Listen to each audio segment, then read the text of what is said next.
They should feel good. I mean, you win 106 games in the regular season. It doesn't go to waste in the one-game wild card. And then Chris Taylor, who was an all-star this year and has hit a 111 since August 27, which is the lowest in all of Major League Baseball among qualified hitters.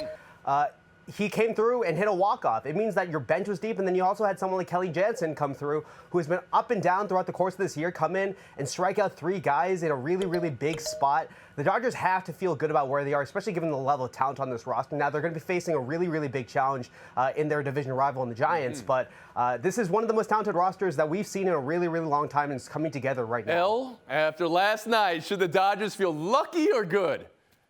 Well, I have to say that we're all lucky that they won so that we don't have to, as June alluded to, have a complete referendum on the entire playoff system in MLB. We're all here. And is it a fraud because a 106-win team isn't on the playoff? God, thank God for that. So thank you for that, Doyers.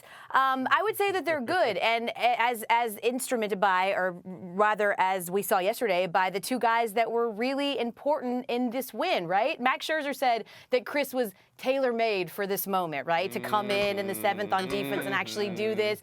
And Cody Bellinger, right? Like, saved by the Bellinger. Here's the thing. Okay. If you didn't watch the Dodgers beyond last night, though, Tony, puns aside, you would have actually thought that those were 2 guys who had been hot, and they had not. Cody Bellinger has had about as bad as offensive output as you could have this entire year, and yet he reached base 3 times yesterday, and he stole second base twice. He was huge. Chris Taylor has had an awful last 22 games, and here he comes through in the clutch. He wasn't even starting because of it. So I love the idea that this team is so good that you'll get contributions like that, contributions they will need as they face the Giants. Puns out, times. Let's go, Mina. Lucky or good, Dodgers last night to win like they did in the one-off.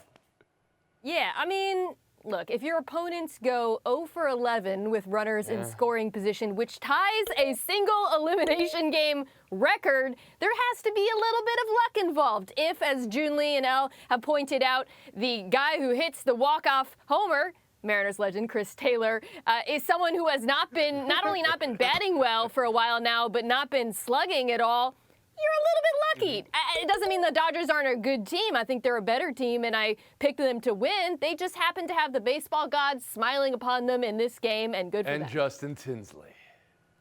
I mean, even when you're good, you still need luck every now and then. But I want to focus on Chris Taylor, man. This is a moment you dream about as a kid when you're in the backyard. It's the bottom of the ninth. You're at home. You got a runner in scoring position, and then you homer. You homer, man. Like, I can't imagine a better feeling in baseball unless you do it in the World Series. Yeah. But look, I am so happy we get a PCH series now. The Dodgers and the Giants. This is what we all want. But I gotta ask my man June for a favor.